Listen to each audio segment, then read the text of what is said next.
Climate change is one of the most pressing environmental challenges of our time, significantly impacting ecosystems like the mangroves in Kenya. However, organizations like Eden People Planet are making a difference. In 2021, Neon Green launched its partnership with Eden to drive meaningful climate action. For every 500 Swiss francs spent using a Neon Green card, a tree is planted, helping to restore ecosystems and combat climate change. This corporation not only addresses environmental needs, but also empowers local communities, aligning with Neon's commitment to sustainability through people and planet. Which is why, in October 2024, we decided to go and see what this association actually does, what our Neon planting site actually looks like, feel the real impact, and above all, ask the questions that our Neon Green users have asked us to provide them with tangible proof of the impact of their commitment. So we, that is Neon's head of product, Mathias, Neon Green Council member Arnaud, and myself, social media and community manager Michèle, set out on this journey and traveled to Kenya so that we can share some insights of our 2-day visit. So this is what this vlog is meant to do. We're speaking to the local community and representatives of Eden People Planet. So on the first day, after about a 90-minute travel time, including a boat ride up the creek, we were welcomed by the community and immediately instructed and helped planting those seeds. We also spoke to a planter, and she told us what impact Eden has had on her life and what second business she was able to pursue. She says that she's grateful for Eden, that she's been able to take her children to school, she's been able to start a business, and she also purchased a goat. Her business entails selling of sardines. So she takes sardines from the other part of Kenya, that is Kisumu. She brings it to her place, then sells it to her neighborhoods and also other people.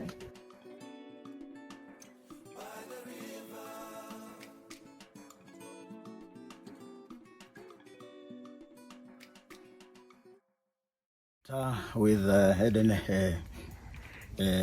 People and the Planet. Okay, for how many years you've been here? I've just joined Eden for 9 months now. 9 months, but I've known Eden for 2 years back. Many have responded to their projects. Anyway, it has helped many to even improve their life because I've been on that observation, Okay. So men have taken their children to school. They're not failing. They're having meals. Maybe they used to have 1 meal a day, but now it can go to up to 2 meals or 3 meals. So that is an improvement, To me, it has helped me very much to assist my children that are learning well, So there's a lot of breakages and fallout in school. Okay. So I thank God for that. Yeah, my name is David Amakanga. I work with Eden People Planet. Here in Tudor, here in Kenya, we do both terrestrial and mangrove restoration. Here at the coast, we do most of mangrove restoration. And here in Kenya, we have the total area for the mangroves around 60,000. And here in Tudor Creek, we have the total area is 1,600. So in the last 20 plus years, we have lost 80% of the mangrove forest cover here. And that's when we came in 2021, working in partnership with the collaboration with the community and the government agency, Kenya Forest Service, working together in partnership to restore this area. So mostly we involve the community in the restoration part, like 70% work they are the one to do. For us, we are just offering the technical part, and we do the diverse. So mangrove is a unique ecosystem, and you find they grow in tropical area, like in the tidal zone. So we do the direct planting, and so basically what we do like the baseline survey, identify those degraded areas, those the drivers, and then we are trying to address those drivers. So working with the community, they're the one who help us to identify some of these areas, and also we also do some like the GIS just to identify the trend analysis. So with the community, they're the one like now doing for the mangrove we do the direct planting, and we ensure the biodiversity in our planting to restore what is used to. During our visit, Mathias and Arnaud also asked the most popular questions among our Neon Green users to Eden's employees, and we also live streamed their answers on our Instagram account. All right, to the first question, how do you report and how do you measure the progress of the planting and then report it to Eden? Yeah, for us, basically we monitor, we actually focusing on the people and the planet. So that is ecological and economic. On the ecological, we have a robust monitoring system with the key indicators that we monitor in the long run. These like, are we like attaining the forest cover? Are we like the biodiversity? Is it like increasing? The soil, is it improving? Mm-hmm. So in this we usually do like 6 months monitoring, like the survival rate to see like are we like attaining the survival, and in case we have some below 70 survival, we do the adaptive management. Especially now it's like a breeding ground. Is it like the fish is increasing, the birds are actually increasing? For economically, we have a periodical monitoring of survey. We do like the survey for the livelihood survey for the community. Like, are you like improving their livelihood? Maybe to dive in a bit into that specifically, what do you do to have people long-term benefit from this project here? Yeah, so for us, we create employment to the locals, and through the employment, the community, and through the training and training, they are now be able to do some saving, table banking, starting some business like fishing. Like now, when we restore, you find like the fish stock has actually increased, so they have enough supply of the fish to do the business. They're also doing some beekeeping, like they need the honey, and now they are selling, and other small business like kiosk. So through the savings, they're able to start their own business, which are longer sustainable. Yeah. Can you maybe share some success stories from those people around here with us? Yeah. So the success story, like now, most as we create the employment, this community are able through the employment, they're able to get their income, which are able now to support their family during like paying the school fees. We also provide the medical insurance. Like now they are able to access a better medical services. We also spoke to Joan, country director of Eden People Planet in Kenya. In the face of illegal logging that we see basically around the world, what do you do to keep up your motivation for this project? People living adjacent to mangrove forest have relied on mangrove for livelihood support over a long period of time. And it's just not long ago that we started experiencing degradation in mangrove. That is, harvesting was more than natural restoration.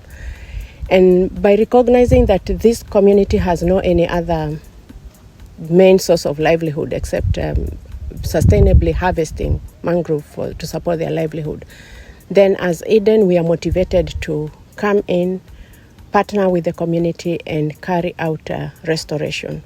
And we do not only engaging the community in planting and hope to walk away, but we are looking at it as an opportunity whereby the skill is left with the community. They realize that it's possible to restore or to plant mangrove trees for future generation as they harvest now, and this brings a balance of what is harvested and what is restored to avoid degradation.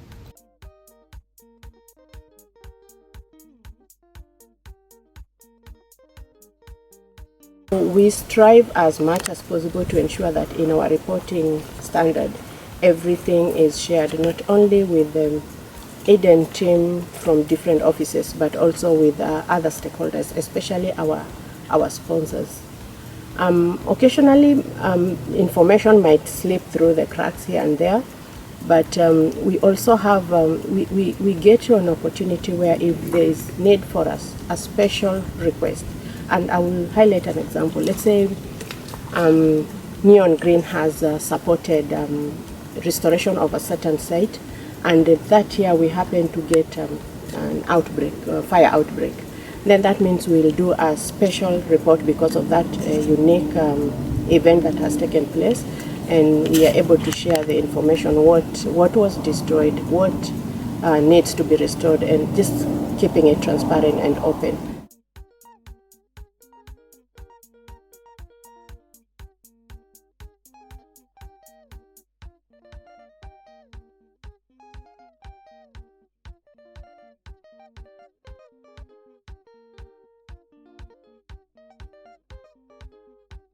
My name is Andrew Kinzer, and I'm the Deputy Regional Director for Eden People Planet, and I oversee a lot of our work in Africa and Asia.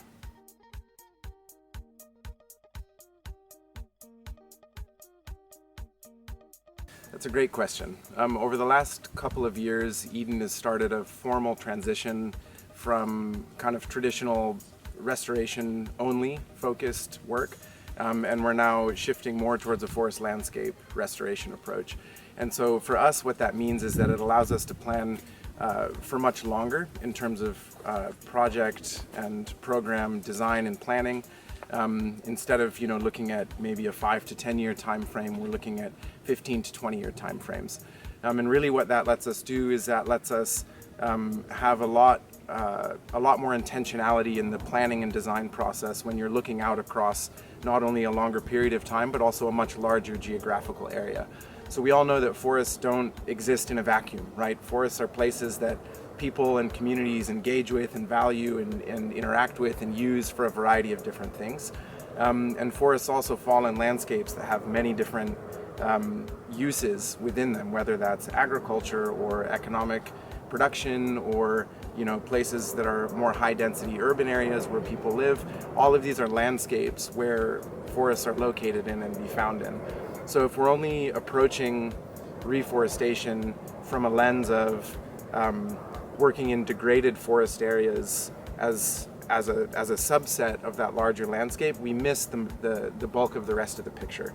So Eden's kind of shift towards forest landscape-based restoration, it's really about introducing a different level of intentionality in our planning.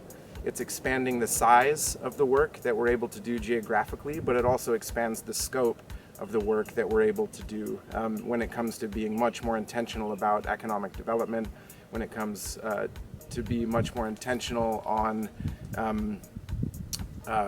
connecting farmers to markets, value chain development, and things like that, which in the past those things would happen, but they would happen more spontaneously. And shifting towards forest landscape restoration gives us an opportunity to be much more intentional and planned about designing those activities into the work from day one.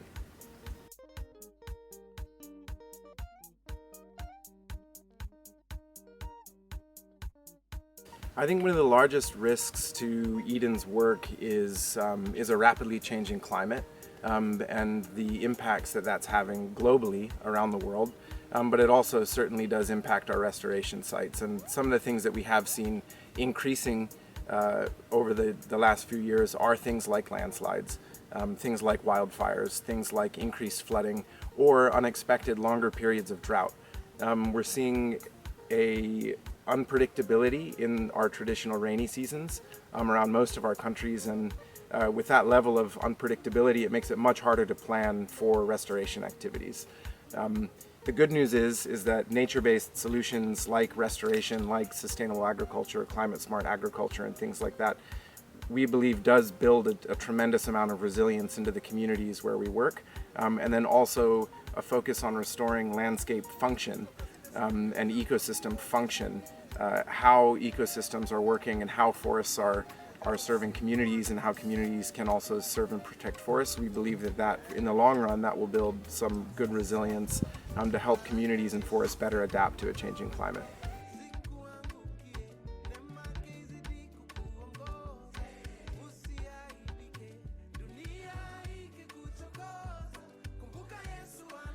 That is a great question, and that's something at Eden that we are constantly weighing in our project design.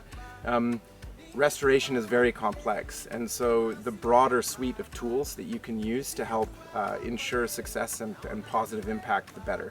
So Eden uses a mix of restoration methodologies depending on the landscape and the forest type where we're working. In mangroves, for example, degradation can happen very, very fast, and so that often takes a lot of direct inputs in terms of propagules, in terms of seedlings. But what we see in mangroves is that natural regeneration really comes in quite fast afterwards. And actually the area that I'm standing in now, a lot of the growth that we see behind us, the diversity of species, is actually more connected to natural regeneration happening after our initial planting events. You know, even as little as 2 to 3 years afterwards, we start to see tremendous results. So it's a mix. Obviously, natural regeneration is going to mimic evolutionary and ecological processes a lot. We would love to be the default for restoration is natural regeneration, but sometimes that's not possible. So for Eden, really, we see ourselves as restoration practitioners that are jump-starting the restoration process and then helping create and restore function and environmental conditions that allow for natural regeneration to really take over in the long run. And ultimately, that's sustainability.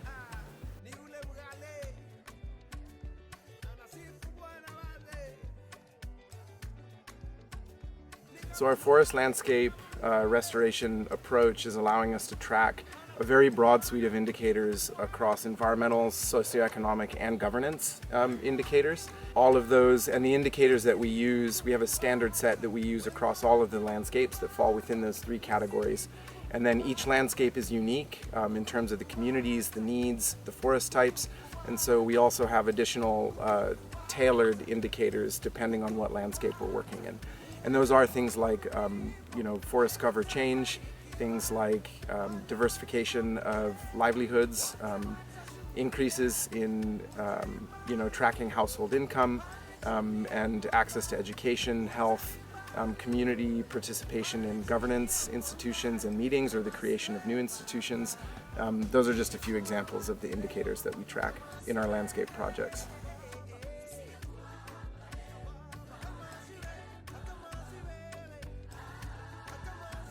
Some of our oldest planting sites are in Madagascar, where NEON supports our work.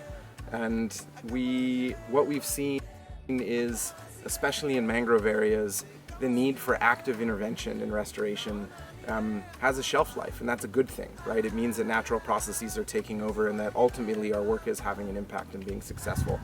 And so what we've seen in some of those areas are, especially in mangrove estuaries, you know, an increase in fisheries. You know, more people and more fishermen are going back to fishing because it's now a profitable trade again. And that's, you know, on the economic side. And then in terms of the environmental side, there just isn't a need for more planting, and natural succession has taken over. We're starting to see multi-aged stands of mangroves in these estuaries where before that just wasn't possible. And so it's, and with that comes, you know, changes in biodiversity, changes in bird species, you know, and all the things that come with a functioning ecosystem. And it's very exciting to see.